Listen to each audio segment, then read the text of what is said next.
Welcome to my video on the 1994 movie Burnt by the Sun.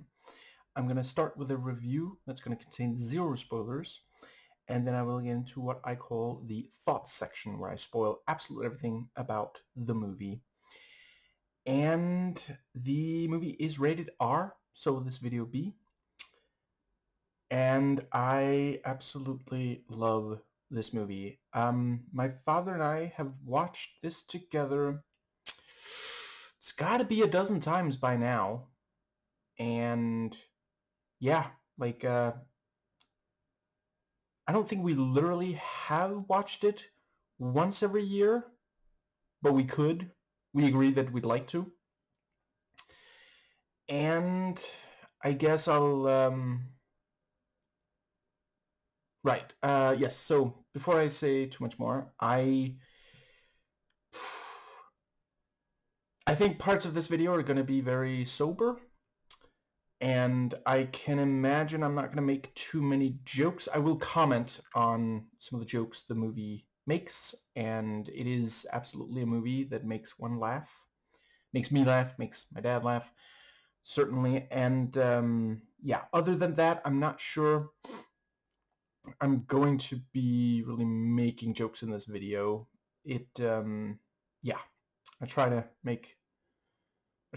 keep that consistent across my videos on real life atrocities. And with that, I will address the elephant in the room. I am very far left, and about as far as you can get. And I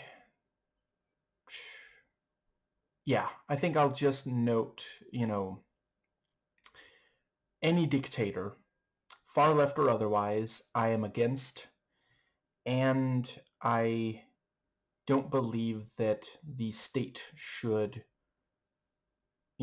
enforce, I would want a far left state in whatever exact form it takes. Personally, I believe it should be further left than social democracy, which is what we have in Denmark, where I live right now. But yeah, I would not want it, I would want that achieved through voting, not yeah. And hopefully none of what I've just said is too terribly new, unless it's the first video that I've made recently that you watch. But it's all well and good to have such views and try to express them. If the only time that I criticize, politics, it is those who are not far left. So that is, in this video, I'm going to criticize the Stalin regime, and this movie is a very good, entry into that, I feel, which is part of why I chose it, in addition to it just being absolutely amazing movie. But yeah, not saying it's the first time I've done it. I tried to do the same when I made a video on the death of Stalin. Anyway, the movie, and slightly comic, I guess, not the event. I had not been born yet. Okay.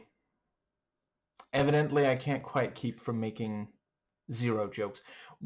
Tell you what, I'm not going to make jokes about the suffering that Stalin caused.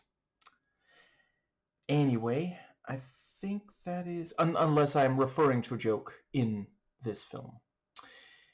Yes, I think that is the entire preamble. So, yes, getting into the writing. So, the setup here, basically, I want to briefly address that it opens in a way that really sets the tone, and I don't want to give away what happens in that first bit.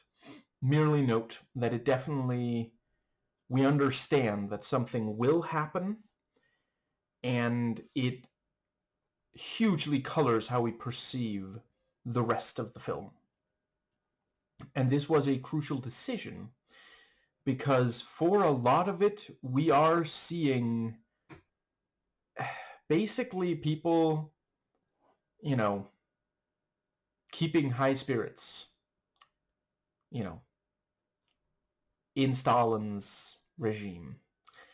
And that is significant for reasons that I will discuss in the thought section. But yeah, I think one of the things that works so well about this, and I appreciate that this will alienate. I'll be honest, the first time I watched this, I didn't fully get it.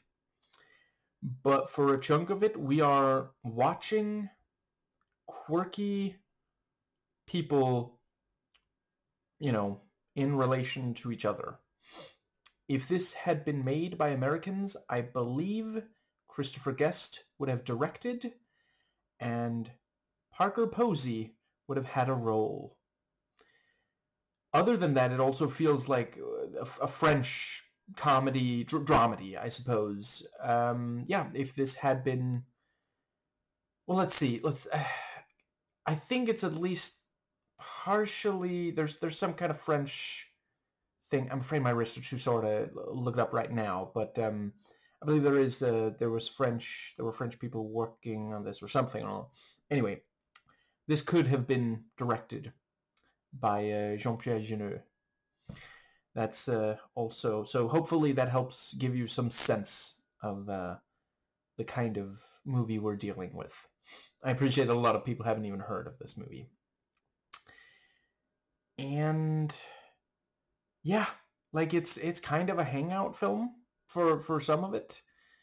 And I will discuss why that works so well in the thought section. The movie does really, really well with setup and payoff. There are things that you genuinely have no idea where they're going to go. And there's at least one setup that you don't even realize that that's what it is until you get the payoff. And tension and suspense. I feel like the term slow burn was invented to describe this exact movie. Like it's genuinely hard to put into words how well it does at just this very, very gradual build-up. I believe the end credits kick in about 2 hours and 21 minutes into this. The psychological accuracy and real-life authenticity.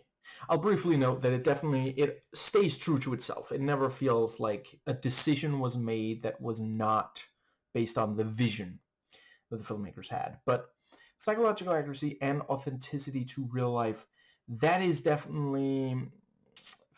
What's the word? There are times where it has that, but then there are other times where it is this kind of, wacky comedy. One of the characters, one of the first time we meet them, they ride their bicycle from the outside into the living room, and am I remembering right? Is that the part where they then start singing, or is that another part? Yeah. And I think that is it's a decent enough time to briefly note that characters will over and underreact in this. There will be something... Yeah. I don't think I want to give too many examples. And yeah, the grasp on tone is out of this world. And the dialogue... So this is one of those cases where it's a little harder for me to judge because I don't speak enough of the language most spoken in this is Russian. And I know maybe 5 Russian words.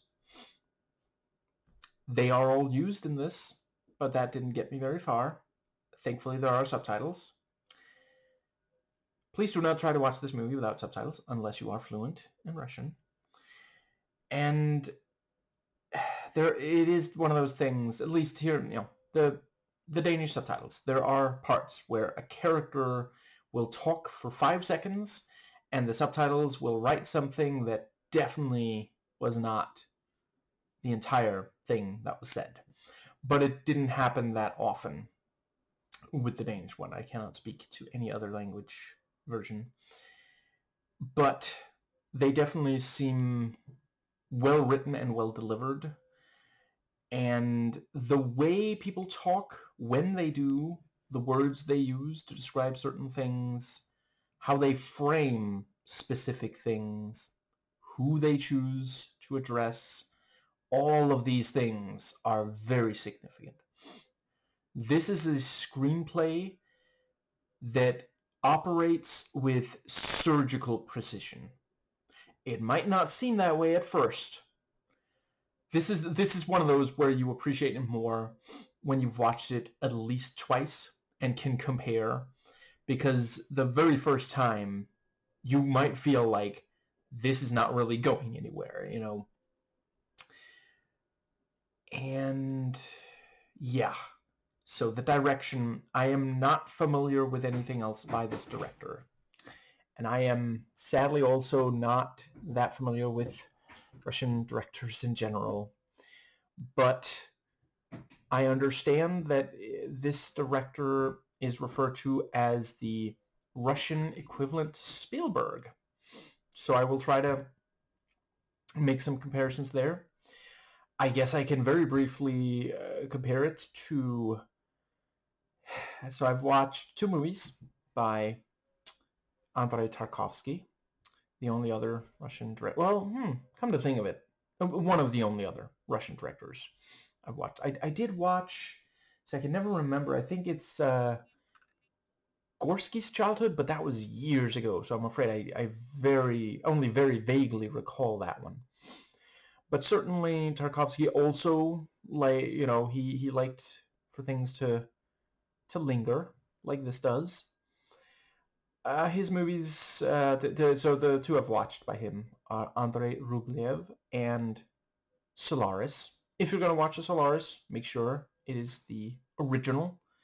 Do not waste any of your time on the American remake. And I say that as quite a fan of both Soderbergh and Clooney. But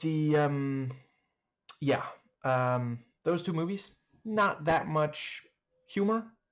Those are more straight dramas. And with these films, there is certainly, they are very human. That is something that one really comes to appreciate watching European cinema and comparing and contrasting it with at least a certain chunk of American cinema, Right, and for those who might worry, no, watching one of the 4 movies I've mentioned now that are Russian, they're not going to make you into a communist. My going further left than social democrat happened independent of these films. It was not while watching them that I had my epiphany. It was watching leftist, far left YouTubers. Actually, I think specifically it was Cavernacle who got me to realize the social democracy does not go far enough. Now, so yeah, one man deserves the credit, one man deserves the blame. Nikolai Ivanovich Lobachevsky is not his name. Now, I think that is that is also, it's a... Watching this is also something that makes me think of Tom Lehrer and his, especially the songs he made about, Russians and the Cold War and that whole thing. Laughing in the face of, the end. Anyway, the direction is incredibly, just right. I was gonna make comparisons to Spielberg. So he is one American director that I would absolutely acknowledge. Also clearly, I suppose, I mean, I can't really say about his most recent. What is the most recent Spielberg I've watched? I think it might actually be Minority Report. Yeah, as some of you already know, because I did a video on it. Wasn't a fan of that adaptation. And I probably wouldn't. And honestly, I didn't even like that movie before I read the short story. Anyway. Yes, but yeah, Spielberg, also humanist, at least was when oh wait, Munich came out after, didn't it? Whatever. I also watched Munich. And this idea that being earnest is not the same as being corny, or perhaps just maybe more movie makers should be unafraid to be corny. And I do sometimes call things out for being corny. I think it's great when you can be really earnest, and I'm working on not being as bothered by, because I don't want that to be, yeah. And I certainly appreciate it in, Patty Jenkins, and I think she did a fantastic job on Wonder Woman 1, being earnest but not corny. Anyway, yeah, I think that is more or less, I guess. Other than that, yeah, like Spielberg, this has some stuff that is big and does not, let that overwhelm. It's one of those things where, Spielberg, sometimes makes blockbusters, but in my experience at least, tries to make sure they have a heart. The anti-Michael Bay, you might say.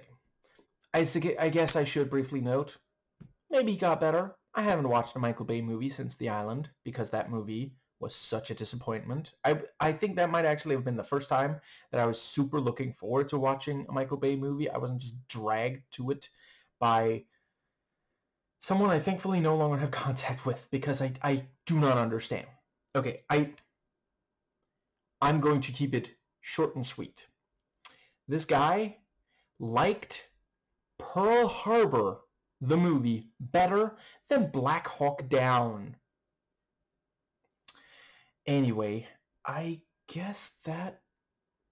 Yes, so to get back to it, yeah, very, very strong direction here. It is a film that could incredibly easily...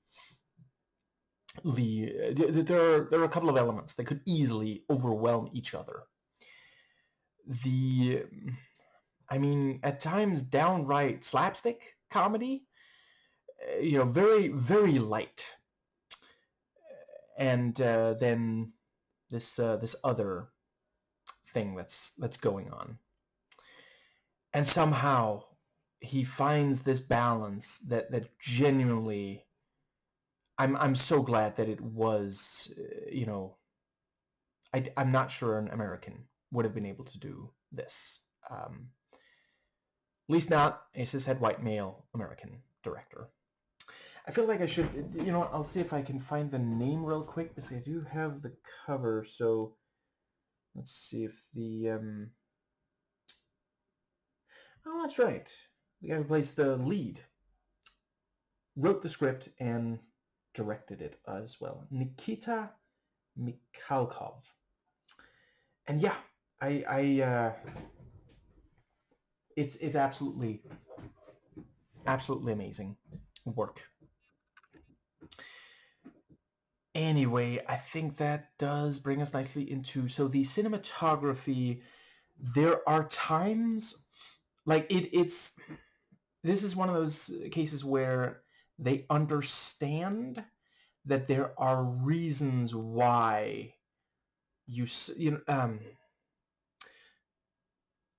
I believe, was it Battlefield Earth, prompted Ebert to note in his review that this is a director who has understood sometimes we tilt the camera, but he has not yet grasped why we sometimes tilt the camera.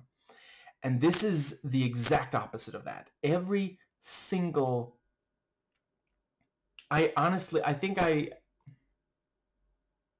if you feel that there is an unmotivated camera move or camera angle or lighting choice in this film, please drop it in the comments. I will rewatch that bit and see if I can't argue for why it is like that. It is masterclass. The camera's not always moving, but it's also not always static. Sometimes we will get a series of close-ups. Sometimes a wider shot will linger, and it always means something. There's this one bit where a character is telling a story and it hardly cuts and there's very little movement, and we focus purely on the words and the performance, and it's almost a monologue even, and it's perfect in part because it stands in contrast. Because there are other times where characters, they don't just like engage in dialogue, they interrupt each other, they talk over each other, they're loud and boisterous. So to suddenly see just one character just lay out the story, and with very little reaction shots edited in, it hits so different, you know. The movie plays you like a fiddle if you are in the right circumstance. I guess this is a decent enough time to note this is definitely a movie to watch if you already know a lot about Stalin. If you don't, there will be things that will confuse you. It was not made to inform. And that's another area where I'm so glad this was not made by Americans, because I swear this movie would have been destroyed if they were like, if every time they mentioned something, another character was like, oh, you mean this thing?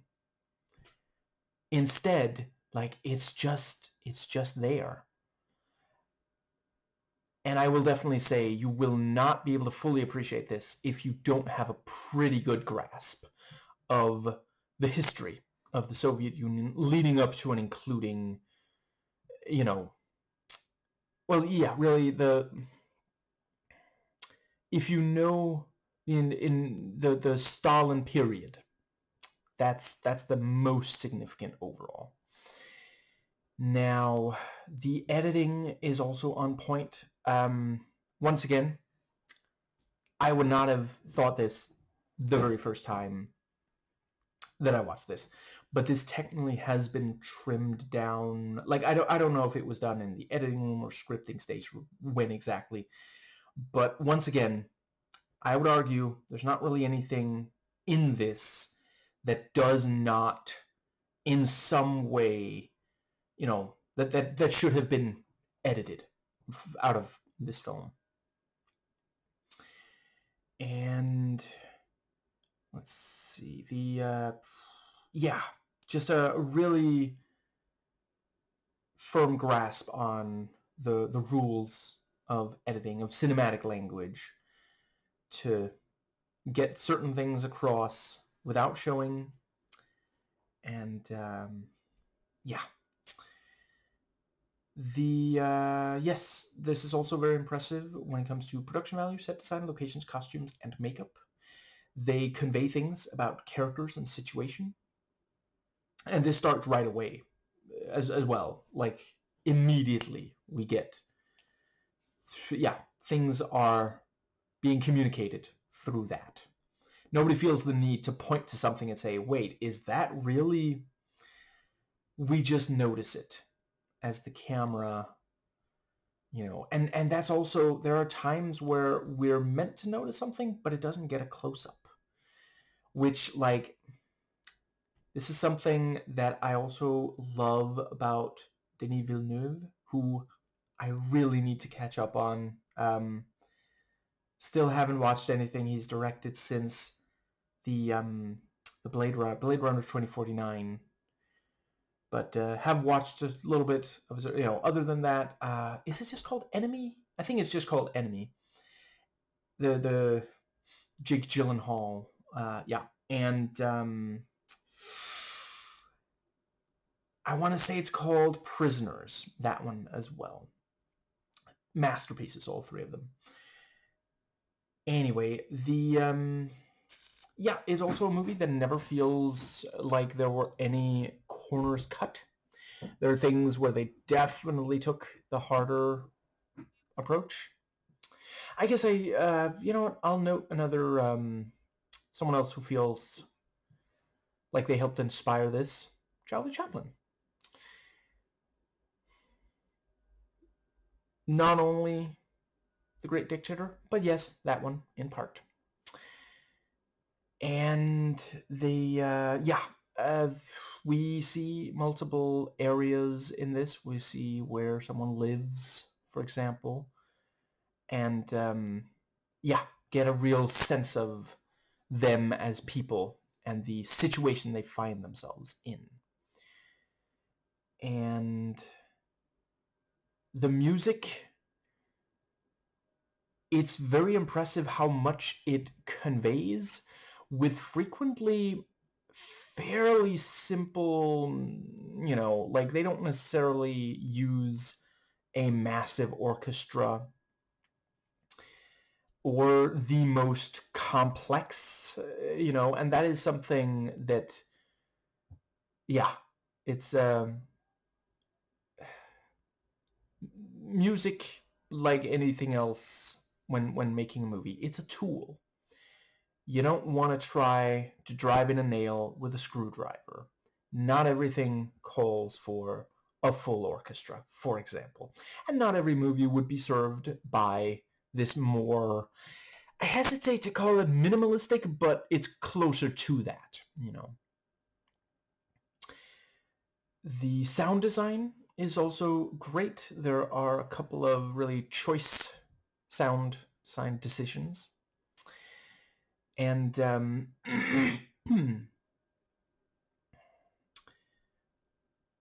the character work is also fantastic. Like, I am very impressed by how well it conveys things about as many characters. Like, I would say by the end of this, I felt like I knew, I guess it's about a dozen people in this. Not all of them have a lot of screen time or dialogue, but it's significant. And they do a really great job. I've mentioned before that one of the best ways to explore a character is to take them out of their comfort zone. If you have a character that's normally very powerful, disempower them. If you have one that has no power, put them in a at least temporary situation of power. And this movie does indeed do some of that. And yeah, it works tremendously well. The power dynamics is definitely one of the things I will try to talk about in the thought section. Oh, I guess I should note, you know, so I haven't started that yet, but you know, it's coming in the thought section. This will probably be one where at least some feel that I'm overanalyzing. I am okay with that. I'd rather be overanalyzing than underanalyzing, and with me, it does seem like that dichotomy is not false. Now, the acting is deeply impressive. it really makes us care about characters that in some ways we might not be able to relate to.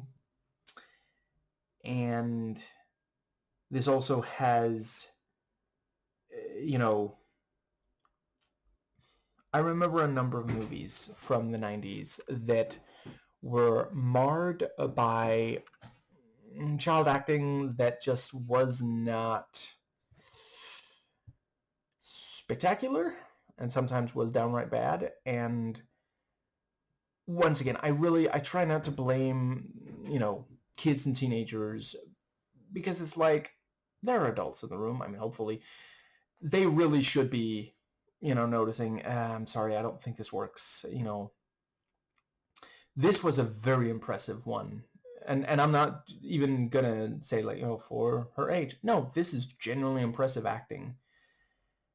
And she is so charming. Just, yeah. Let's see.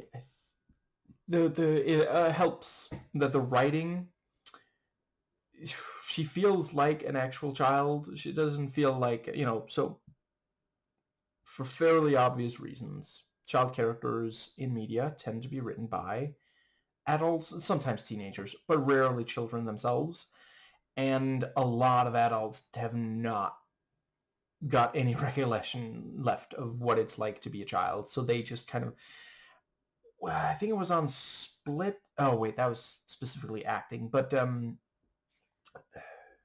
Night Shyamalan noted that some adults, if they're playing, if for one reason or another, they are playing a character who, let's say childlike, playing a character who has an element of, childlike, they won't act like a child, but rather a simple-minded adult.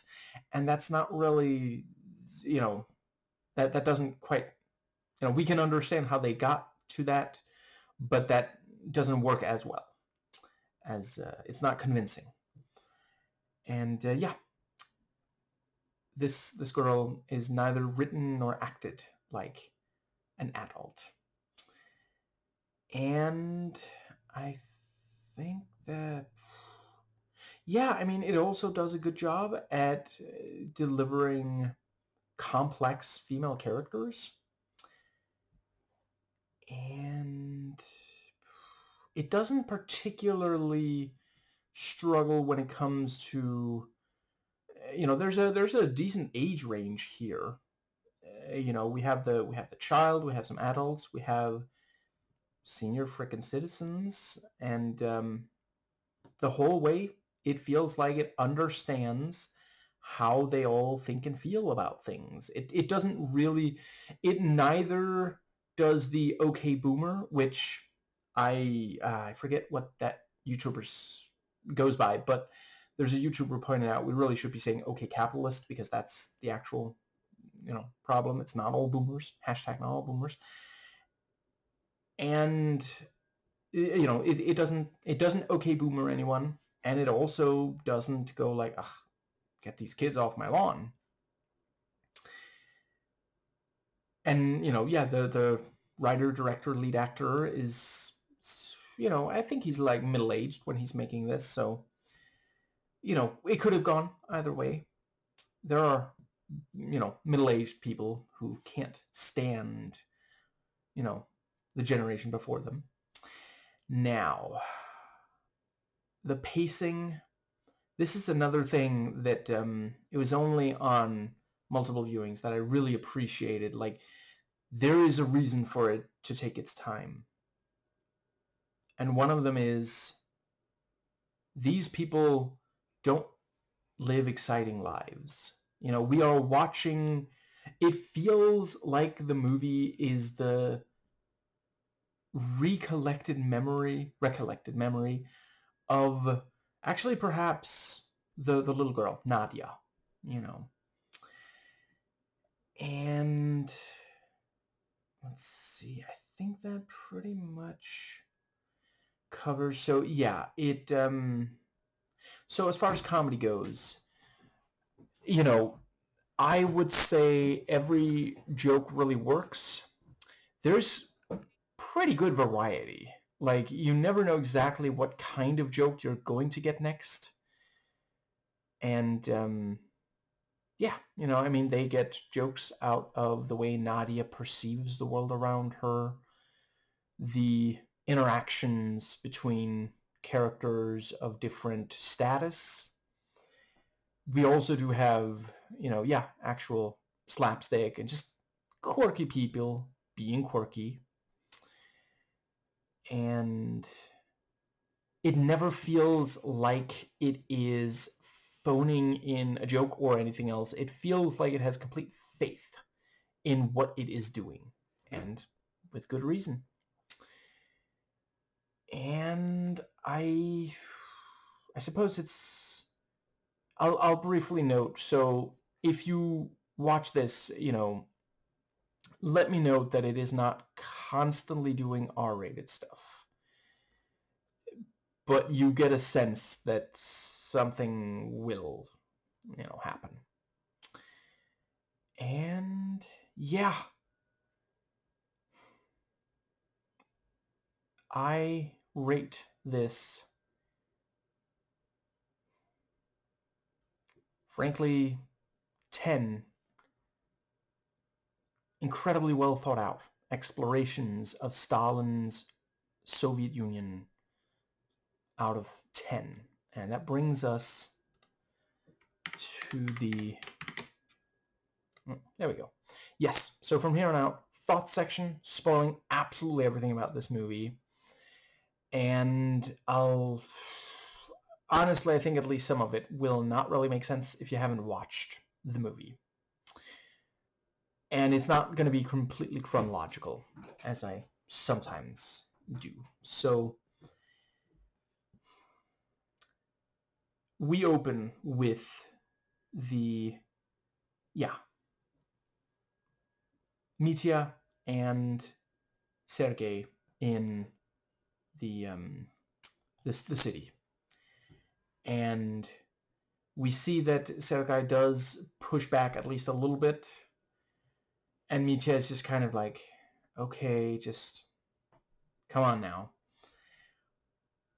Which I think it works really well because, like, chronologically, technically the scene is shortly after, or perhaps not shortly, but it chronologically, this takes place after what is, well, the second to last scene, rather, them driving Sergei away. And instead, the last time we see Sergei in this film, he is emotionally devastated. He has given up because he finally realized there is no protection. And that is what the entire film builds towards. One of the two things. Among the things that it builds towards are his complete surrender and the death of, you know, maybe I'll call him Dmitri, because right now I'm struggling. He uses several others. Yeah, Dmitri. And I think it's noteworthy that both of them were useful until they weren't. And then Stalin disposed of them. And we never see Stalin in person. But the reaction to the blimp that lifts his face above them all says it all. We sit there for several seconds thinking, is Dmitri actually going to burn his fingertips just because he's terrified that maybe one of the goons in the car will notice you weren't saluting Stalin's face there? I guess it's off to the gulag with you. And yeah, like, the victims of this film include a hero of the Red Army in Sergei, who did nothing wrong. He never actually did betray Stalin. A defector from the White Army, who appears to have been an effective spy, but clearly at least some of his worth was turning in people that he had worked with. They both end up dead. And so does everyone in between. The innocent people. Nadia does ultimately survive, but spends decades in a camp. Marusia doesn't even make it out of the camp. A sentence of 10 years, and she died before it was over. And the rest of the family. We don't see it, but we know. At some point, it becomes undeniable to them. We're never going to see those four ever again. And this happened. In part, this, as I believe at least, that this is built on, that this is partially based on real events. And even if this exact thing did not, things like this happened. Under Stalin, things like this actually happened. And Stalin himself, I believe this, the following quote is his. He had an apt, what's the term? A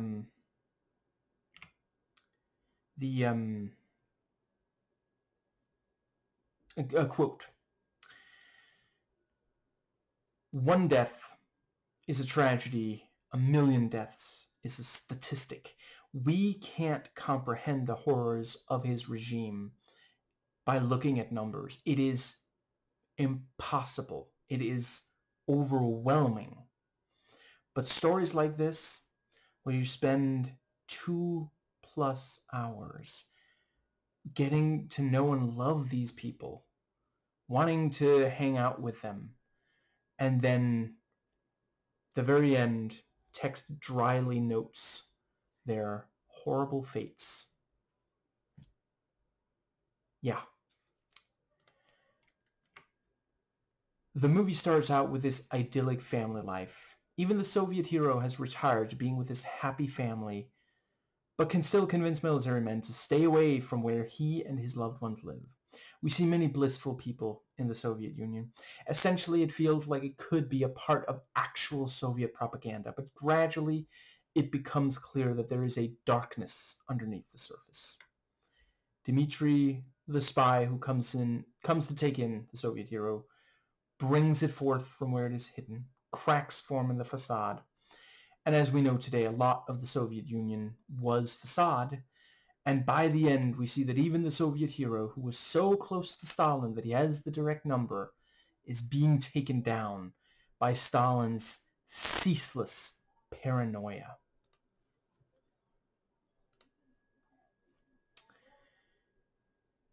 And I think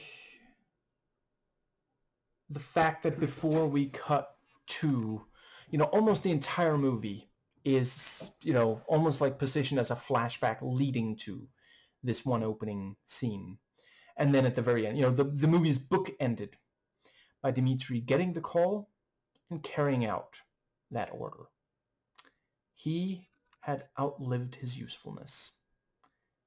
Just like, he as far as we can tell, it hasn't even been that long since he picked up Sergei. And it's not impossible that Stalin had decided that Dmitri was no longer useful. But if he told him that before Dmitri had brought Sergei, maybe he wouldn't bring Sergei. And that could be, they wanted to make it clean, so to speak. But before we even see how he managed to get Sergei away from this loving family that he was clearly at least mostly happy around, we see him get the call that makes it clear. Just, yeah. There is, of course, I appreciate, there is also the interpretation that the order he's given there is to that Sergei must now be killed, and that he kills himself because he can't live with the guilt, or because he knows the call is coming. I don't know. Right now, I feel like both are about equally viable interpretations. Now, it's possible that I'm missing something from not speaking the original language. Anyway, oh right, I guess this is a decent enough time to note. I don't know. I implied it earlier. I'll come right out. I'll spell it out now. In my opinion, based on the research I've done, the problem with communist dictatorships is not the communist part, but the dictator part. It is not better to live in a capitalist dictatorship than a communist one.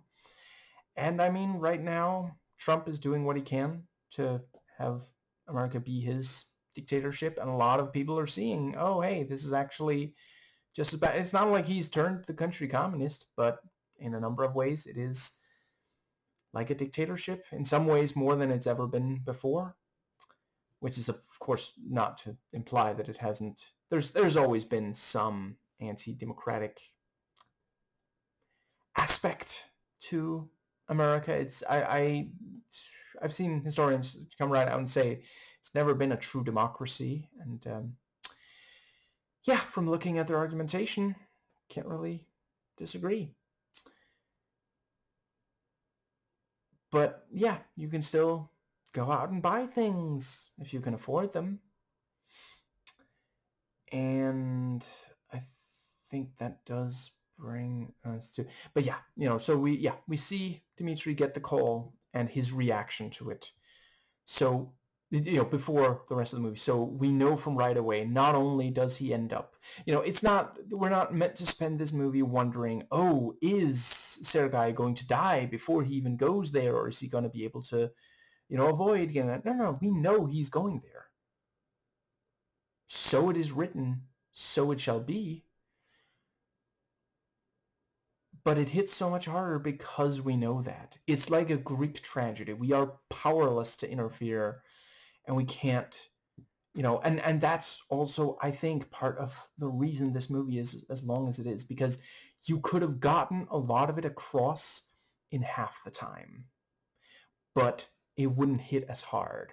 Every laugh we share, either at the expense of these characters or with them, is tinged with that bitter realization it's not going to last. And on some level, they probably suspected too. By this point, signs were showing, And at that point, you either despair or you laugh. And I'm afraid I can't really, other than the four that I mentioned, I do not remember anybody's names. But there is that one old guy who worked for the White Army. Note how depressed and depressive his lines are. He lost, and now he just has to live with this situation. He's one of the only people to bring up how bad things are. He notes that people are being fired for not being, he says, he says that what is said is that they're not knowledgeable enough. They can't be, I think, professors, not teachers, right? Professors, because they don't know enough about Marxism. You can't expect people who don't know enough about Marxism to be proper professors in a partially Marxist regime, obviously. But if you know your history, and, the movie later pretty much comes out and says, yeah, I mean, they'll just make something up, Stalin didn't trust them. So they're removed. Maybe they're put in a gulag. Maybe they're killed. And they might well have been completely innocent because he was incredibly paranoid. Part of the reason that he ended up losing was he got rid of the best generals because he was convinced that they were conspiring against him. They were trying to win. They believed in the cause. And yeah, I don't know. I mean, that is one thing I will say. I am grateful that his paranoia led to him losing, because he could have held on for longer and gotten even more people tortured and killed. Now, other than that, I think, let's see, but yeah, a note as soon as he brings that up. There's a tiny bit of silence, and then someone, like, changes the subject. Because what can they do? What? File a petition, try to appeal to the better nature of the paranoid dictator who has people killed for no real reason, just he feels like, and yeah, I think that's going to get us to the yeah. So I guess I'll just briefly acknowledge one of the ways this feels very European and not American, although I don't know. Tell you what, I'll finish the sentence for once in my life. One of the ways this feels very European is that we do obviously see more of Nadia than we want to. And it is one of those things of, like, it's obviously not sexual. It's the way that it is filmed is completely neutral. It does not perceive her as sexual because she's a small child, I just wanted to acknowledge it. I know some people really hate it. I mean, I don't like seeing it, but it is, it's one of those things where I think it's also important to note that in the 90s, there was less of a, conversation about, is this kind of thing okay? And today, like, I wish that was not in there. I wish that they had been just a little bit more careful to film it in a way where we never see that. And that's primarily, now it exists. It's out there for people who want to find it, and that is, yeah, yeah. I think I've made my point. Yes. So but yeah, one of the very first things we see when we are back to the countryside, we're seeing the tanks destroy crops. And this is, of course, one of the film's many excellent allegories. I don't know if this exact thing happened. I wouldn't rule it out. But certainly it is true, it is historical fact that during the Soviet Union, there would be decisions made that were catastrophic. They would not only take all of on at least one occasion, I've read of, they would not only take all of the harvest, which literally means that the farmers themselves, who were trying to provide food for this massive, like the Soviet Union, like, it was big, and they were trying to feed this massive area, all these people. Not only would food be taken that the farmers needed to live, they took the seeds. Why would you do that? And that is, of course, that is one of the problems with dictatorships, including the Soviet Union. They end up being very self-destructive. We also do see this with, for example, Hitler's regime. So many of the worst things that happened to the people, Nazi civilians, were decisions made by Nazis with a lot of power and influence, And, yeah, You know, these tanks running over, I want to say it's wheat, you know.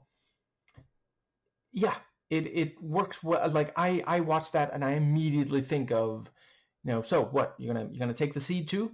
Is that what's happening here? And then we see, then we are introduced properly. You know, we technically saw him in the scene with Dimitri already, but that's when we meet Sergei. And before we even realize that he is a hero of the Soviet cause, we see that he is just this boisterous man, a father, who is spending some, you know, the one day off, which is said later in the film, or at least it's possible it's said here at the start, but the subtitles didn't catch it. That's a blanket, you know, if there's something, subtitles didn't catch it. Anyway, it's because it's the day that they're sending up the blimp. So people should have the day off so that they can admire the great leader there in the sky, always watching. And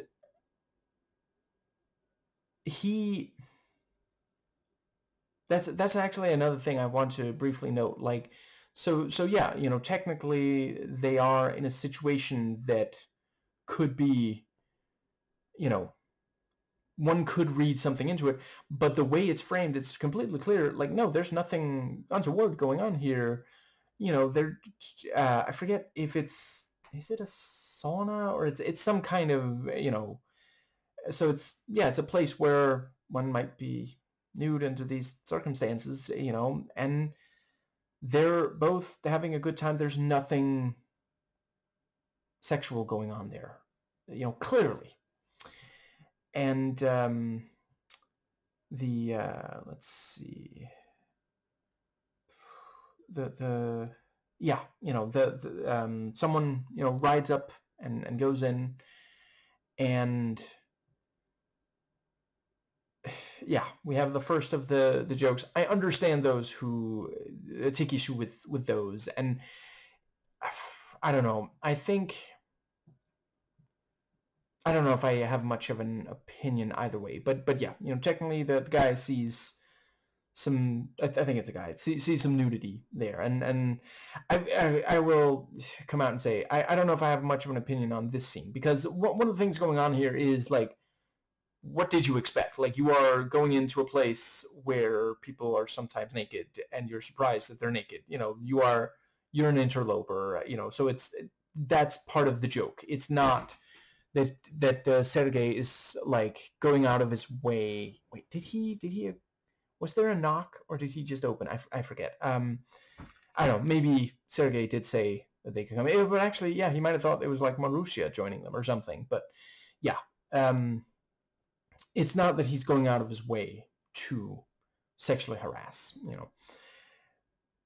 But I can never remember. Is a sexual assault once there is nudity, and then it's rape once it's physical? I can never remember. It's been so long since I looked at the definitions, but yeah. But later there is some unwanted groping, and it's played as a joke. That I could do without. I wouldn't rule out that it might be authentic, though. But that doesn't mean it has to be played for a laugh. Anyway, yeah, you know, he's told you know, we need you. You're the only one who can talk them out of this. And so he gets dressed and rides there. And he does ride a horse rather more well than another horse would, I think. And once he gets there, you know, he puts on the cap and is immediately identified as the war hero that he was, Colonel Kotov. And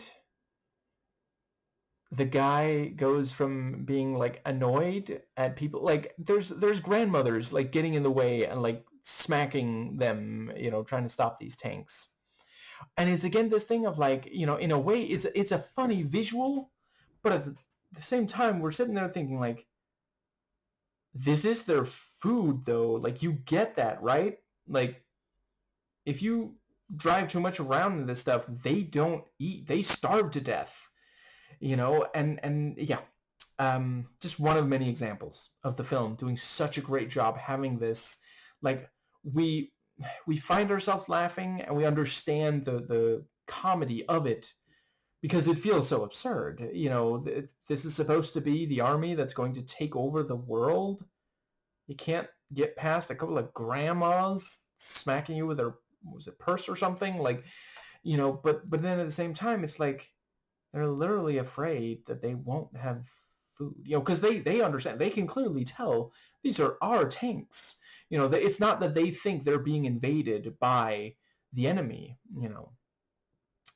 But yeah, Kotov comes up, and now this young guy is terrified because he's like, this is bad. This is really bad. This is not going to go well for me. And then after Kotov has explained the situation and, you know, yelled at him, as, you know, he's called out by Nadia afterwards, then he apologizes. You know, he's like, oh, I'm sorry. I didn't mean to be so hard. Are you okay? And the guy starts smiling with just the biggest, goofiest grin. It's like, I can't believe I'm actually meeting Kotov, you know, because he's a celebrity. And, you know, this at first it's like, oh, am I in trouble? Because the you know, this guy with way more power than me is offended. But then he's like, you know, he's so nice.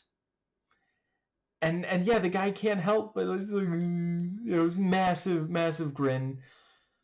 If his smile was any broader, the top of his head would fall off like a South Park Canadian. And yeah, you know, puts the cap back on and says, you know, what was it, something about like you should grow your head bigger so you, or get a smaller cap or something. And yeah, he leaves, and yeah, goes back to the rest of the family, and we almost immediately see that this home, I mean, it's not tiny, so that helps, but there's like, I don't know, a dozen people living there, you know. And that is, of course, one of these things of like, you should share, you know, you have to be able to, you know, and several of them clearly don't get along. Like, you have that one guy who implies, or yeah, he pretty much comes out and says, you know, to Dmitri, you know, maybe you should turn the colonel into, let's see, it's one of the things that conservatives in America love to call us leftists. Is it soy boy? Is it person with empathy? Oh, cuck. You know, clearly they don't really get along, at least not all of them, at least not all of the time. There's also the thing about like, you owe me money, and these various things, you know, but they don't have a choice. Like, it's not like they can complain about this kind of thing, you know, so they do their best. They make do. And let's see, I think that is also when we are introduced to, I guess I'll just call him Zagoryenka Seeker. And the setup and payoff on this character is so fantastic because he is one of the first people we meet in the film. He's one of the first big laughs. And with his meeting Sergei, that all comes to an end. It is no longer possible to pretend that Sergei is not going to the city, that he is not being charged, and he will be executed. It's not possible for Sergei or the audience, and Zagoryenka Seeker, you know, goes almost immediately from, you know, he every so often insults people. He's like, how can you not know Zagoryenka? He even says it to the drivers, and it's like, I wouldn't insult them. They do not look friendly, but he does, and then he meets, you know, and yeah, and immediately he understands, and he stops looking for Zagoryenka. And even just this thing of like, so the in-movie explanation is his wife washed his clothes and the paper with the name was in there. Or directions, I guess. He remembers the name, but not directions. And he spends the entire day. That's the thing. This movie is almost exclusively set over this one day. We start in the morning and end, a chunk into it. So we spend hours with them. At times it feels like the movie's moving in real time. And yeah, that was the one day off they had in a while. It's the last one for several of them. And this thing of not being able to find a place. And it ends up getting him killed. He couldn't find the place. He was in the wrong place at the wrong time. And this kind of thing, that's something that happens if you run into like organized criminals or if you live in a dictatorship. He spends the entire movie confused until it becomes clear to him that he's about to die. And that is such a fantastic metaphor or allegory for Stalin's Russia. For Stalin, yeah, the Union. Stalin's regime. Stalin would change things to the point where people could barely keep up, and then suddenly you're being punished for not being able to keep up. And yeah, we meet him, we almost immediately understand his situation.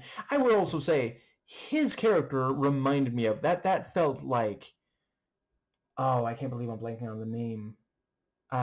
Okay. Director, I forget if he also wrote it, and star of La Vita è Bella, or Life is Beautiful. I'm afraid I forget. Yeah, it's just not coming to me. But that felt like a role he would have played.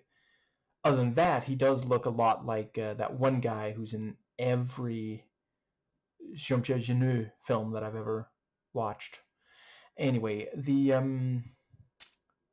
yes, so what was the, I guess that pretty much covers, so that's how we meet some of the, we meet the very anxious woman, and, he asks her, is this Zagoryenka? And she doesn't just say, no, this is SHAM. She feels the need to ask the bicyclist. And that again, it's such a pitch perfect, way to show Stalin's regime. She literally feels like, oh no, is this now Zagoryenka? Things are changing and we're not being told, and suddenly disaster. And as soon as she has been reaffirmed, oh yeah, SHAM, she smiles. Like, there's this almost childlike glee. Like, I know a thing. And she proudly explains SHAM and says what it stands for. Oh, right. I guess I should briefly note. So that's what the Danish subtitles say it comes out to. It's possible that it's something else in Russian and other languages and such. Get twisted translations on it. And yeah, she's relieved because the world makes sense again. And under Stalin, under a dictator, a lot of the time it doesn't. And he, of course, drives off in a huff because nobody knows, nobody even heard of this place. He has either too much or too little information. Maybe he's ahead of the curve, maybe everybody else is, but he can't keep up, and it ends up getting him killed because he would not have been in this isolated area where they're driving Sergei past if he had just known, if he had at some point during the day found. You know, he ends up, he's not even meaning to block the road. He ran out of gas. And these goons in the car, they see that and they're like, he's an enemy of the state. And that's what they're going to put in their report. We came across an enemy of the state. We saw through his disguise immediately. We executed him on the spot. And there was minimal delay in our mission to transport Sergei. And I think that is when we see the...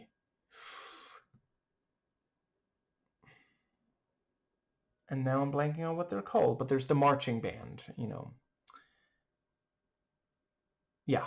And we notice one particular, there's someone who stands out. Seemingly old bearded guy. And then he walks up and he recognizes, or realizes this must be Nadia. And she lets him in, which also immediately, like, it's that thing of, so we appreciate how, like, she of course finds him charming. It's the summer Santa Claus. What is she supposed to do? Turn down presents. And for what? So she lets him in. He's in their home very shortly after. And we feel this sense of, like, we don't even realize yet that this is Dmitri. As soon as the beard comes off, we're like, oh no. We know why he's there. At least part of the reason why he's there. But she lets him in. And he, with him, there's also definitely a Gene Kelly? Was that? Oh, wait. I think I'm thinking of a different Gene. Yeah, but the Gene version of Willy Wonka, you know, with the pretending to need this the cane, you know. And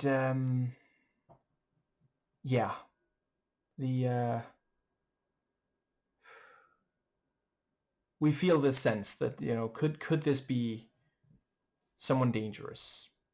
And the fact that it's specifically the little girl who first greets him, and, you know, we're thinking, like, what does he want? But then he's going into the home. He's not trying to lure her away, and we find that all out almost immediately. He's not even trying. He never says, "Hey, come with me." He asked if he can come in. So that already, because, you know, would he really, like, is he going to fight off everyone who lives in this very communal home? Probably not. And he comes in and, you know, he keeps saying things that suggest he knows at least some of the people living there. And then he sits down at the piano and starts playing, and it becomes clear, and the beard and sunglasses and hat all come off, and he is recognized and recognizable to them as Uncle Mitya, and to us as Dmitri. And for the rest of the movie, we are just waiting. And this, I think it's about 20 minutes in that we recognize him. So we spend almost 2 hours just waiting for the other shoe to drop. At some point, he's going to make his move. And it's one of the first things when Sergei shows up. They have the little non-verbal communication with, you know, is everything okay? Everything's okay. 2 thumbs up. He's a spy. Lying comes easy to him. And that is, I think, also one of the first times we see the entire family. And yeah, we get a sense of, you know, you've got, I mean, she comes across as hypochondriac. Failing that, she certainly, I'm sorry, it does sound like the other ones are right. There's no way this is still good. You know, if it's been that many years since they got it, you know, she's not getting any effect out of it. And I'm sorry, I'm not speaking from personal experience, but I am aware some, you know, medical, you know, some of that stuff, it doesn't just lose its effect. It starts becoming dangerous to use after a while. So, you know, in a way they are trying to help her.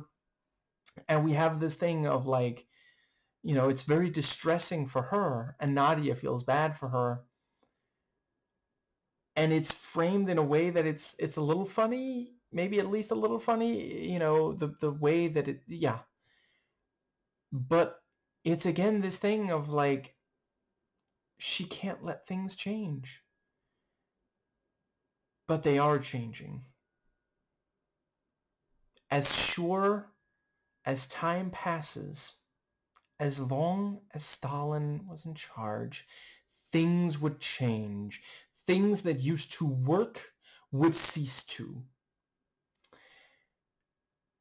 And I think that is when we get the, let's see. I think one of the reasons why this film also hits so hard is the fact that Dmitri does play with Nadia. He almost never says no to her. Like, when she says that he shouldn't smoke because it's unhealthy, he doesn't really, you know, he like, I think he blinks with both eyes, but he keeps smoking. And he doesn't really smile at her. That's one of the rare cases where he's not smiling at her. You know, that and the monologue, the backstory. But he does care about this family, you know? He missed Marussia. He's angry with Sergei. And he shares happy moments with them. He doesn't have to. He didn't even have to come ahead of the car. He could have arrived in the car with the goons, marched up to the door, knocked, said, "Sergei, it's time, come with me." That could have been it. He chose all of this. And part of it is because he wanted to spend some time with this family. He clearly missed Marussia. There's no denying that. And I think that is when we get the, yeah, so let's see, they go out to the water at this point, I think. A bunch of them. And, yeah, you know, we have, there's some time where it's just Dmitri and Marussia. And he's bringing up memories that for her are painful.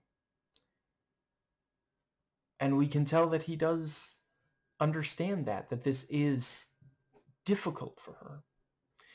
And by this point, we have seen the visual indicator that she attempted suicide. And I don't think it's accidental that she doesn't wear long sleeves all the time. I mean, going off how much the goons are sweating in the car at the end, I guess they just dressed completely wrong for this situation. But yeah, the you know, it's a very easy visual indicator that they don't belong here. They're from outside. Dmitri used to belong here, but they do not. They never have. Dmitri is not sweating like that, you know. And the, yeah, let's see. We have the bit with the, yeah, you know, yeah, you know, it's, I don't know. I feel like bare minimum, you know, hypothetically, she could have covered the scars with something else, like, I don't know, some kind of armband or jewelry around the, well, I guess maybe they can't afford jewelry. But you know, I feel like if she wanted to cover it up, she could have. We, the audience, are meant to see it, but the fact that it's so clear, because you could have had, you know, oh, maybe she adjusts the whatever she's using to cover it, and we briefly see the scars. But no, they are plainly visible whenever her arms are bare. she's not really hiding it. Everyone in the home clearly already knew. You know, we have that one guy who tells, I think he says it to Dmitri, you know, she waited for you, you know, what was it, like for a year or so. There was some mention of years, 1 year or multiple years, and then she, you know, she cut her jugulars and, or yeah, she cut her wrists, and then, you know, Sergei showed up and swept her off her feet with all these presents, you know, because, you know, part of that is, of course, that he had access to that because of his high status. You know, he's a war hero, and they didn't have very much, and, you know, but yeah, you know, she's not trying to hide it from anyone, even though it is, of course, a bitter reminder. So's a lot of things. There's only so much you can do. If you tried during Stalin's regime to hide everything that was upsetting, it would be impossible. You would do nothing other than cover things up. And yeah, so yeah, we have the thing where, you know, he jumps in fully clothed, and then at the, you know, that's one of the first things we see of Dmitri. And then there at the end, once again, he's soaking wet, fully clothed, but now he slit his wrists. The bookending is masterfully done. Like, it's the kind of thing where it should feel like it's too much. So you're bookending Dmitri scenes that are set after the rest of the movie. You're bookending Dmitri, you know, clothed and wet.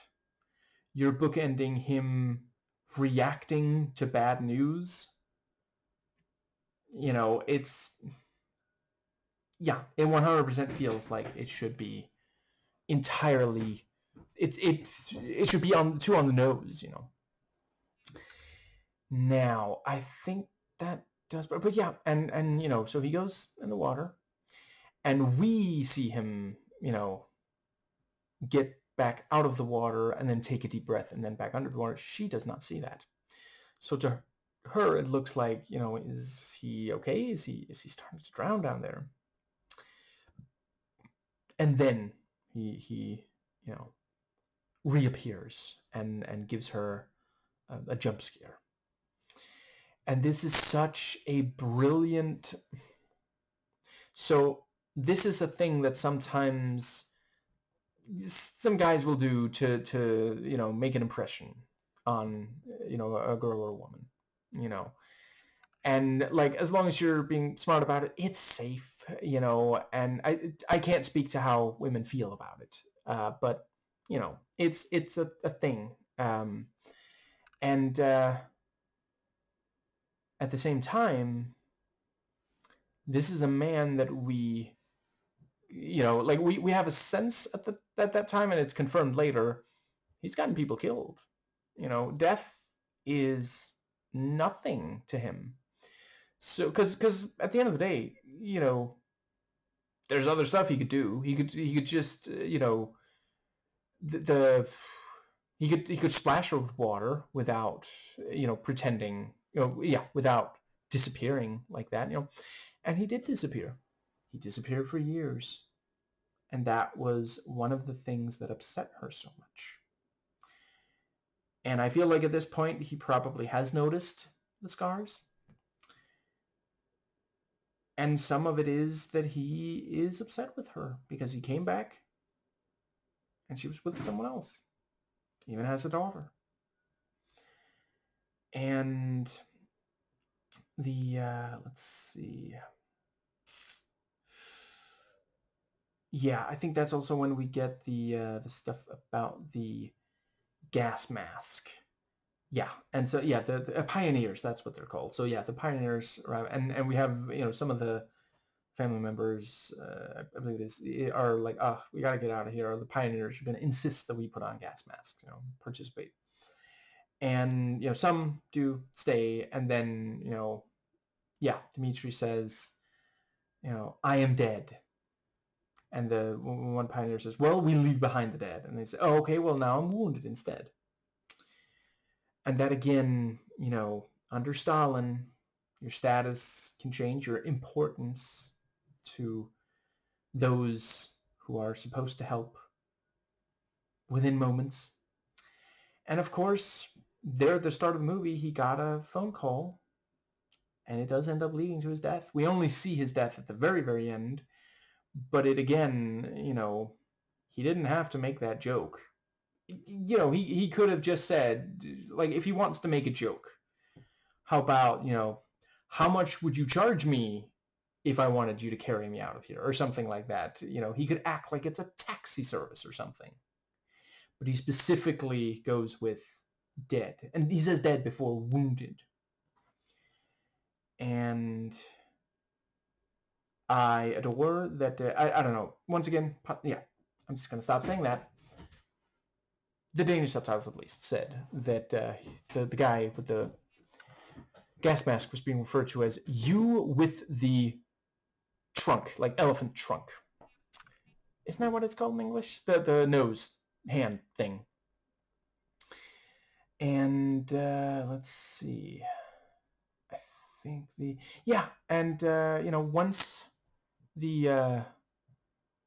once the other pioneers are leaving, right, I will also acknowledge I don't love the joke about, she's so heavy that they can't even carry her. But again, the 90s, different time,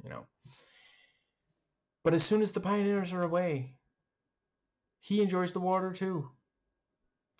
It's a movie where those with power choose to do things that they feel like when they think they can get away with it. Because we do also see that with Dmitri, like his entire day is that. He wasn't sent there for that. I mean, potentially he's there to make sure that Sergei doesn't do anything rash. But why does he need to get there so far ahead? Like, he's there. Let's see. At one point, he says that there will be a car here in 2 hours. Why didn't you just show up like 10 minutes ahead of it or something?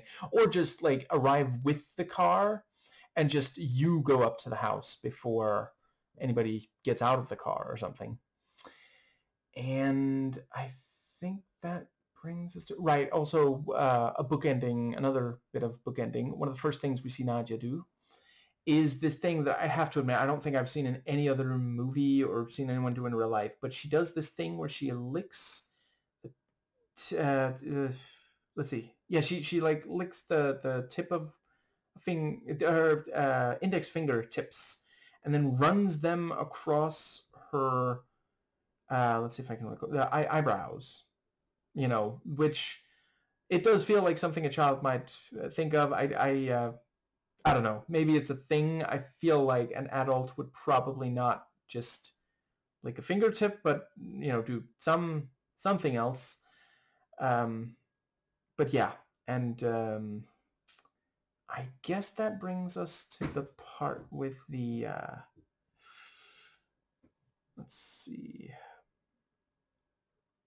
I think it's later that we get the parrot, but I will just briefly note.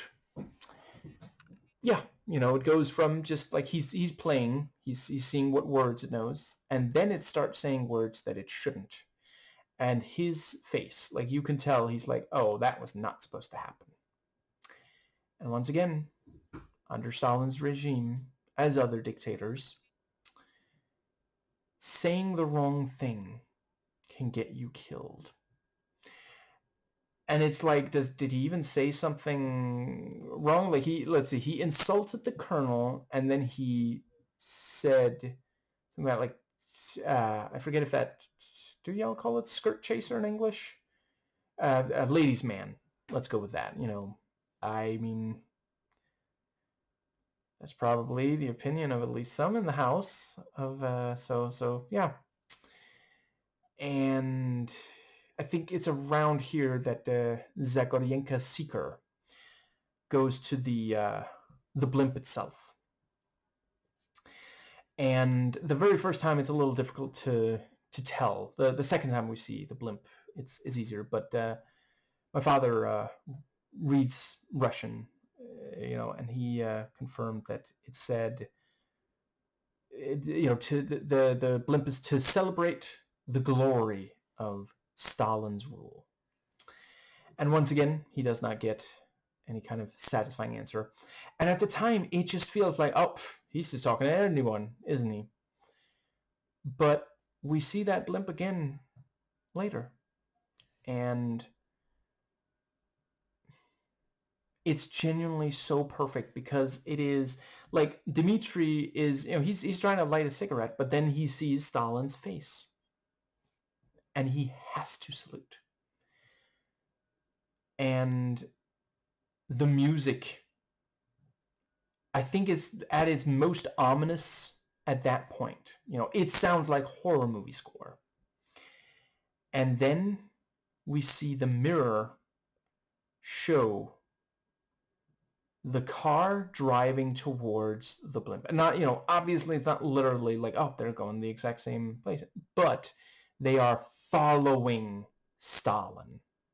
Even though he is not physically present. No one in the entire movie directly talks to him. Or, I don't know, I suppose it's not impossible. He's the one on the other end of the phone with Dmitri, but we certainly don't hear his voice. We don't see his face. We're never near him. The camera never gets close to the actual Stalin. Because that's the power he has. He doesn't need to be anywhere near these people. He can exert this much force on them just with his image, just with his name. And let's see. Yeah, we also have the... Yeah, so Dmitri tells the thing with... right, yeah, so after, yeah, the gas mask, where he's sitting there playing and he's still got the gas mask on. And it's this cheery music being played by someone in a gas mask.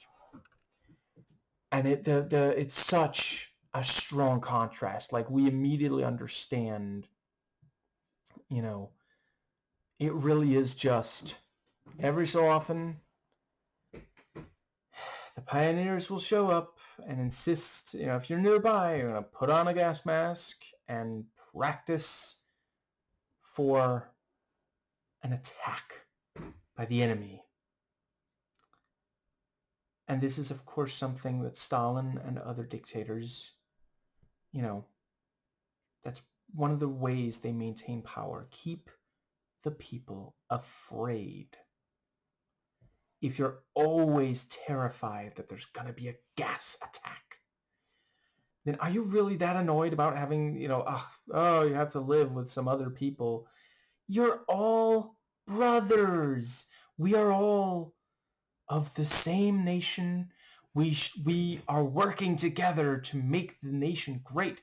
There's a gas attack coming in no time at all. It might happen tomorrow. Are you really going to complain about, I don't have as much privacy in my own home as I would like?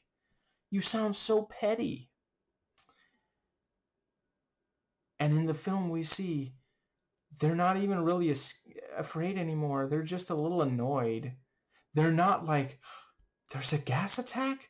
They're like, oh, this again? We have to pretend like there's going to be a gas attack again. It's numbing. It doesn't actually make them appreciate, because like, you might think, well, aren't you happy that we're doing all these safety drills? I'm sorry, are you looking to get gassed to death? Do you want your family to die from gas? Keep in mind, this was,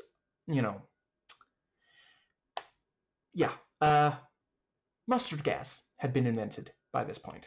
So, yeah, if you're looking to ruin your day, read about how that works. And I think that is the,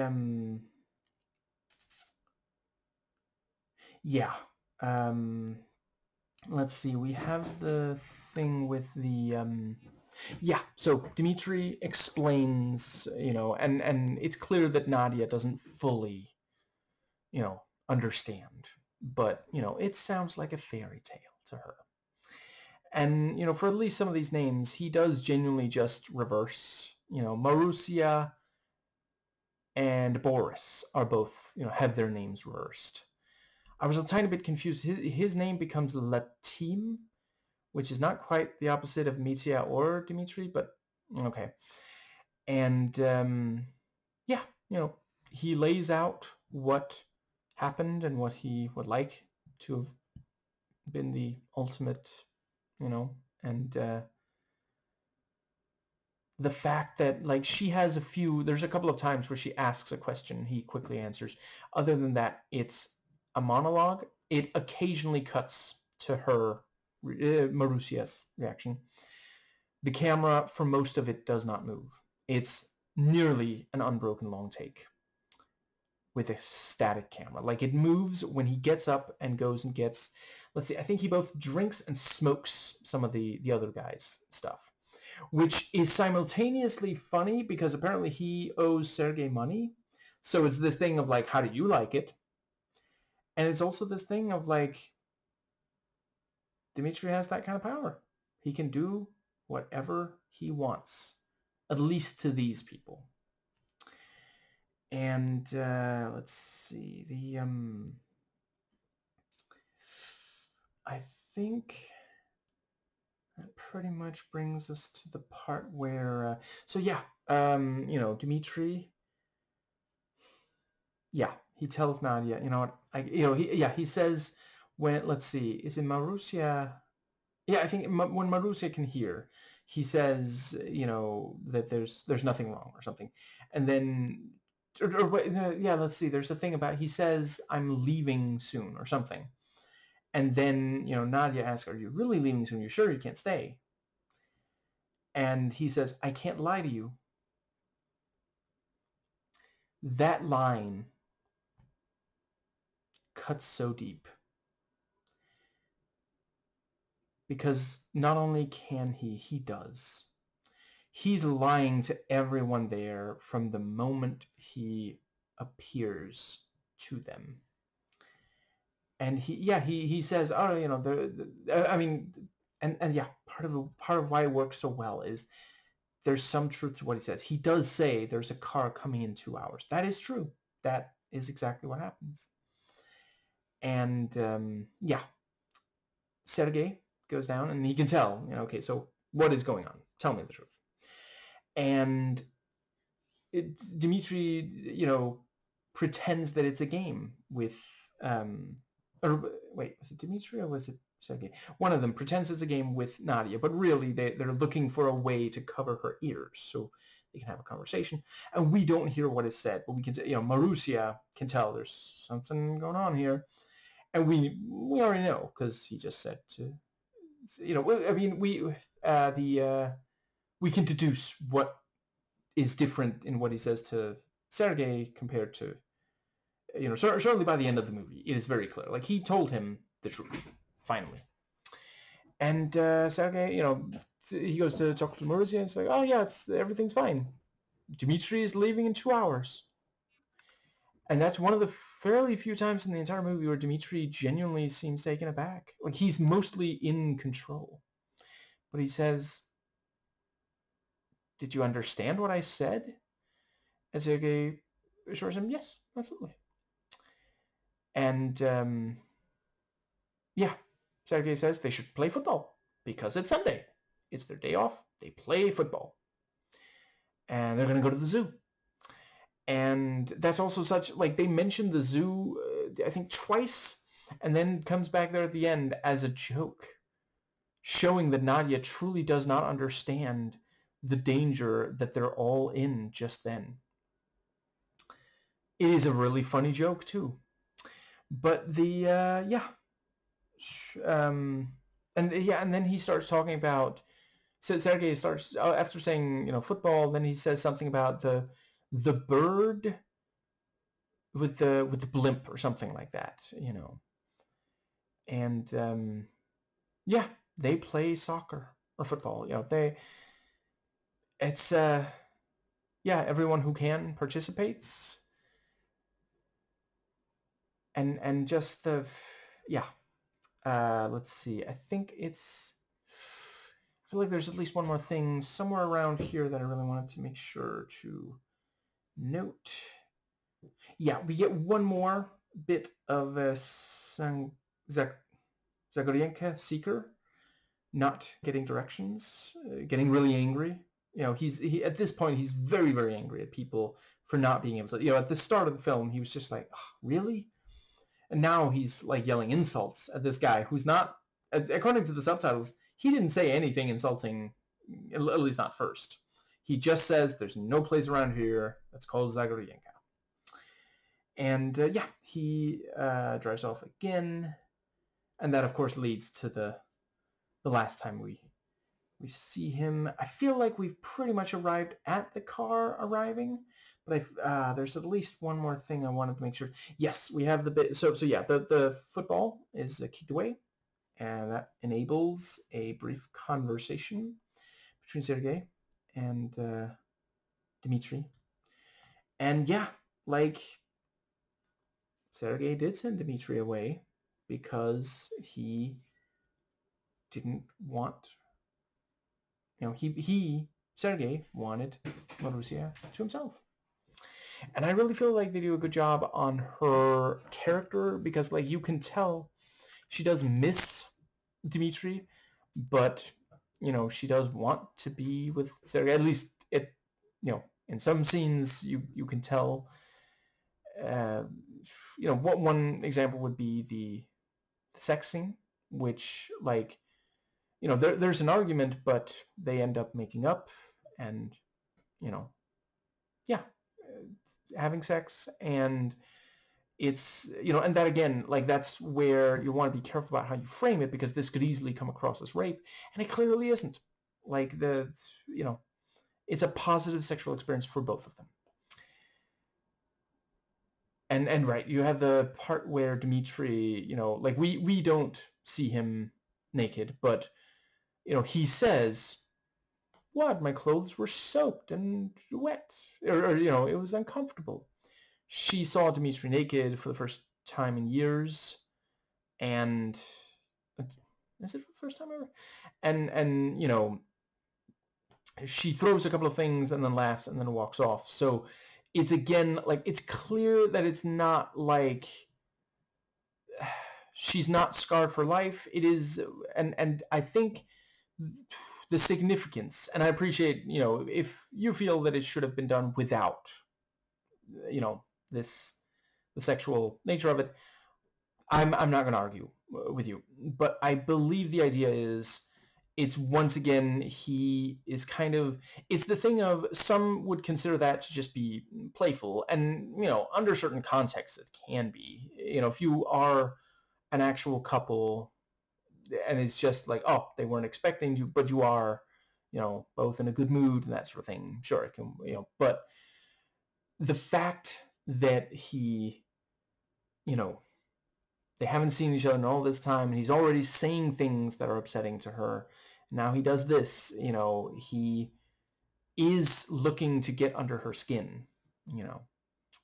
He does want her to smile as well, but he is also looking to, you know, he's upset. He is angry with her over Sergei being chosen.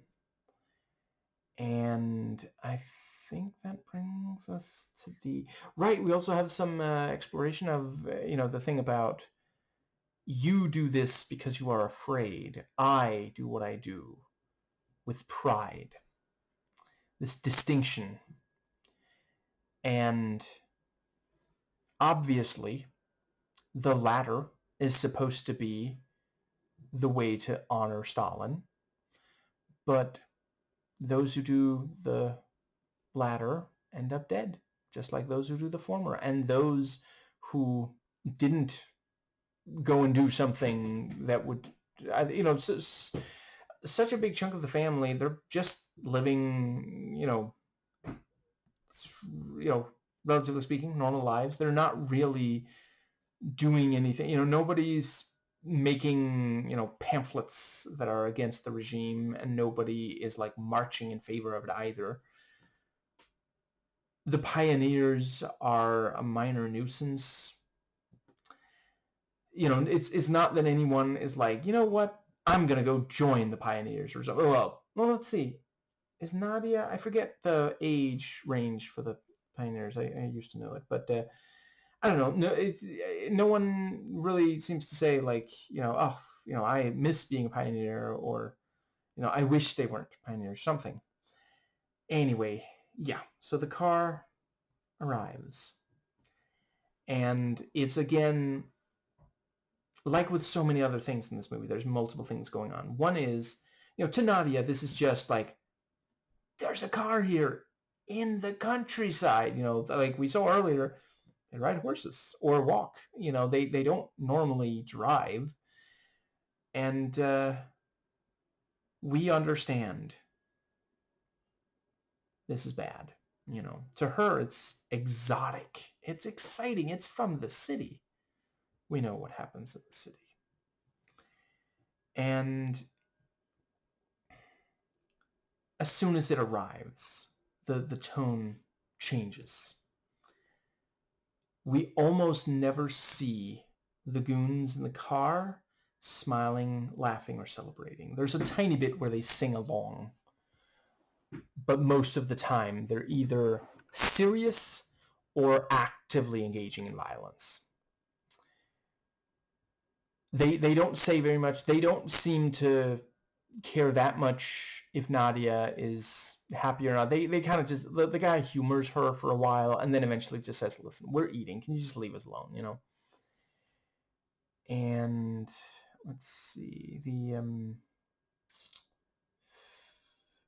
I think,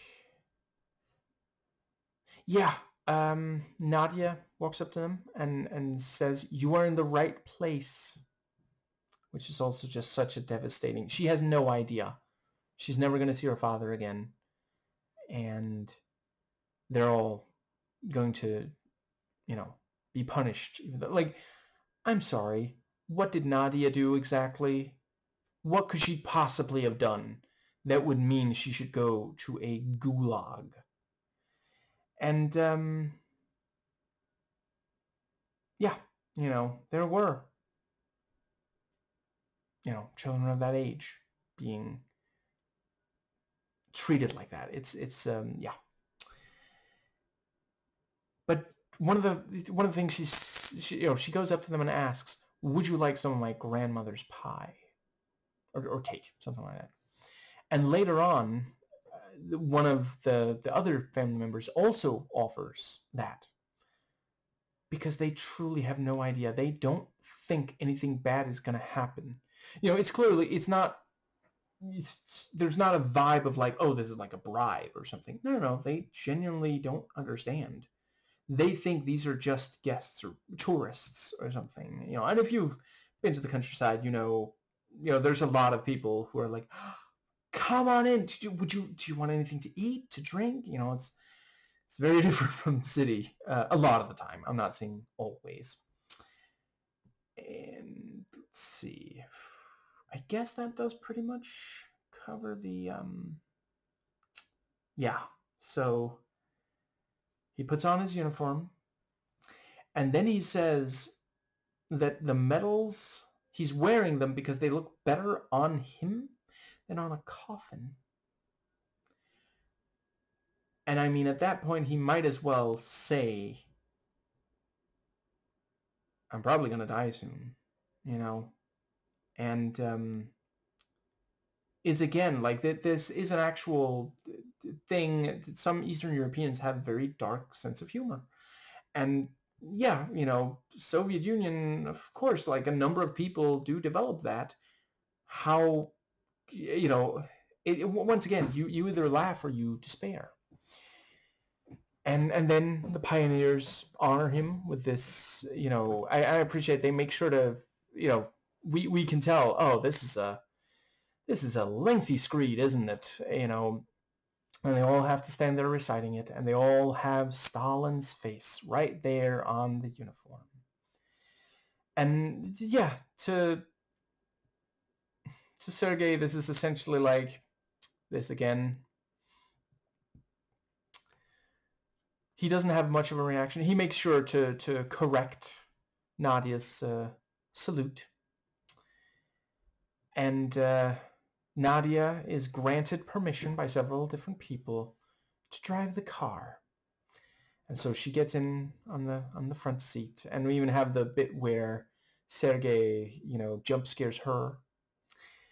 And Dmitri specifies, your father's going to be in the back seat. And they make sure that there's a person on either side of him. And Nadia gets out. And just before, we get the great joke, which Sergei can't help but laugh at, even though he is starting to feel like, this is not the best situation. And she runs back to her family, what's left of it, and they keep driving. And Sergei, after having postponed getting into the car and pressuring the goons into singing along and all these things, starts talking about knowing the number directly to Stalin and how they're going to get in trouble. He's not even going to call today. He'll just call tomorrow. What's the rush? He feels he still has the power here. He even dared to do the obviously very provocational move of picking up Nadia and then running away from the car. And you see on the goon's face, they're like, I'm sorry, is this actually happening?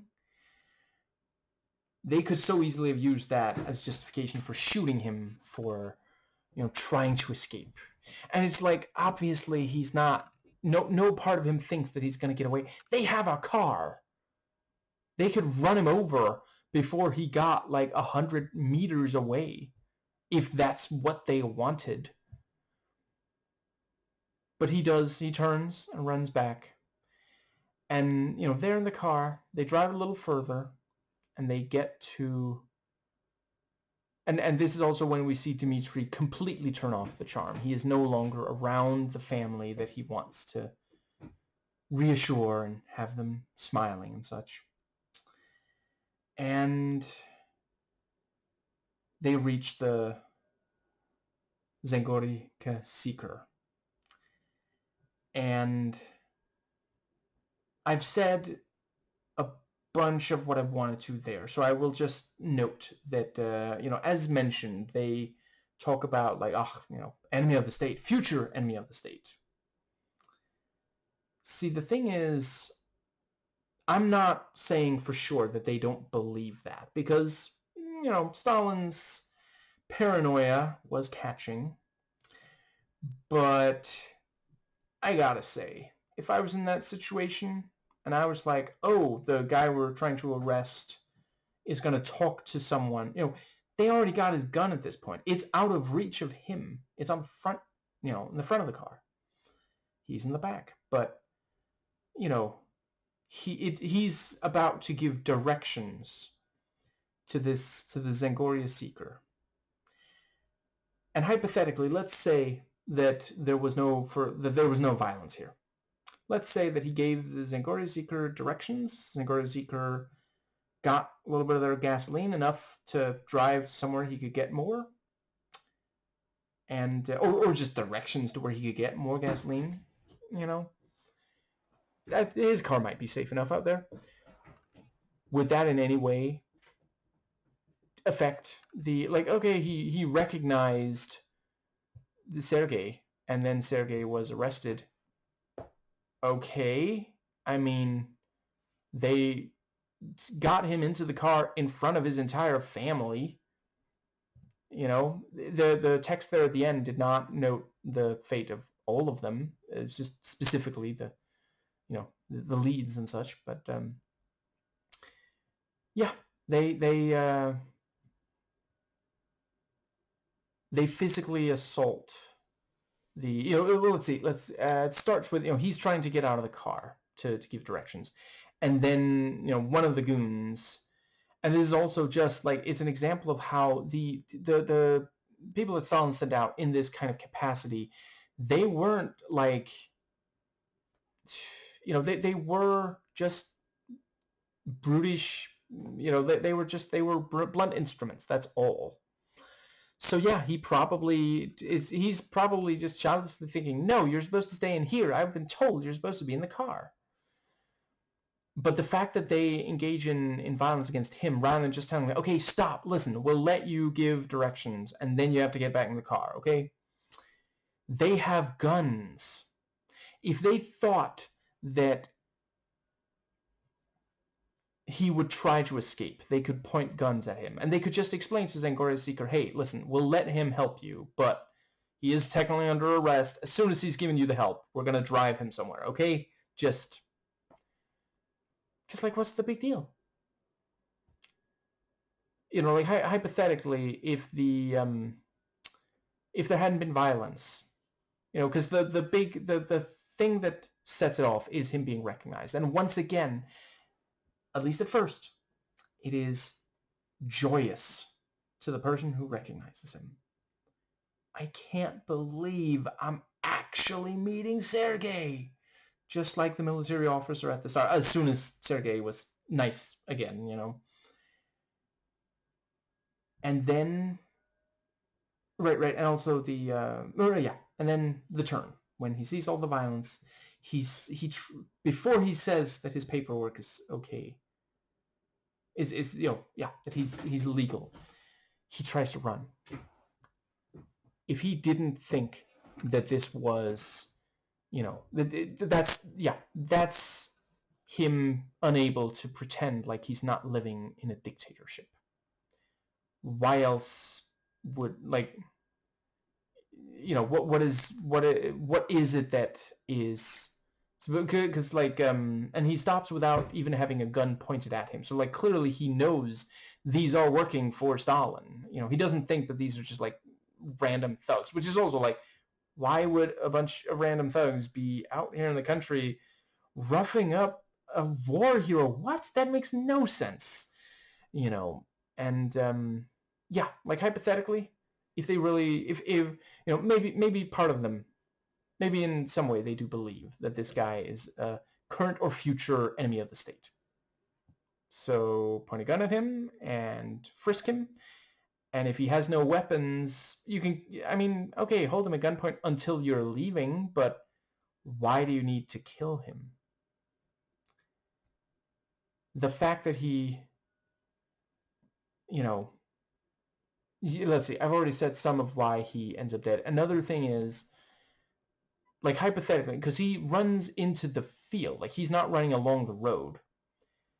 The field might actually have slowed down their car, and maybe they would have ended up not bothering, and they weren't like taking shots at him like randomly or something, if he hadn't followed the order, because on some level he is afraid of what will happen if he doesn't, and he keeps insisting that his paperwork is fine. And I also appreciate, technically it's not 100% confirmed in the film if it is, but I would definitely say my read is that it absolutely is, because why would he be driving around telling people that he's, you know, looking for this place if his paperwork is not okay? What if he runs into someone who's going to check his paperwork? He would be hiding somewhere. He wouldn't be meeting every single person that he can even come across at all. Like, he's constantly just asking people, you know, like hypothetically, what if he was like a fugitive and someone came around to this, you know, countryside asking, hey, there's this guy, here's his description, he's been looking for a place called Zagoryenka. They'd be like, oh yeah, I saw him, so did my neighbor and their neighbor and their neighbor. Last we heard, because, you know, it's the country, people talk. Last we heard, he was out there. Oh, and I think he ran out of gas. I mean, that would be absolute, just like, he clearly isn't actually irrational. He's excitable. And we do see some of the physical violence. And I also appreciate almost everything R-rated is here at the end, really. Like, we have a couple of things about, you know, the suicide attempt and such, but yeah. And he's bloodied and bruised and defeated. And Dmitri is sitting there, he's like whistling, because he won. For now. And we already know from the start that that didn't last. And then there at the end we see, yeah, it did indeed not last. And yeah, like Sergei, he looks, there's nothing. There's no light left in his eyes. 1,000-yard stare. He can't deny it any longer. And yeah, we see the results of the suicide, and the way that it goes, like the whistling, there's not even a break in the whistling. It just cuts from him whistling in the car to him whistling in the bathtub, and the whistling starts to slow down, and we realize his face is very pale. Oh, and we see the blood, and he stops moving. And with that, one last time, we have, right, yeah, before we get the text just noting the horrible fates of these characters. And we sit back, just devastated by what we've just witnessed. But one last time, with the whistling and the cut, we see the fantasy give way to harsh reality. We see the attempt at finding joy in a cold, dark world run by a sadistic dictator. It eventually becomes impossible. You succumb. Everyone, eventually, if the dictator is not stopped, will succumb.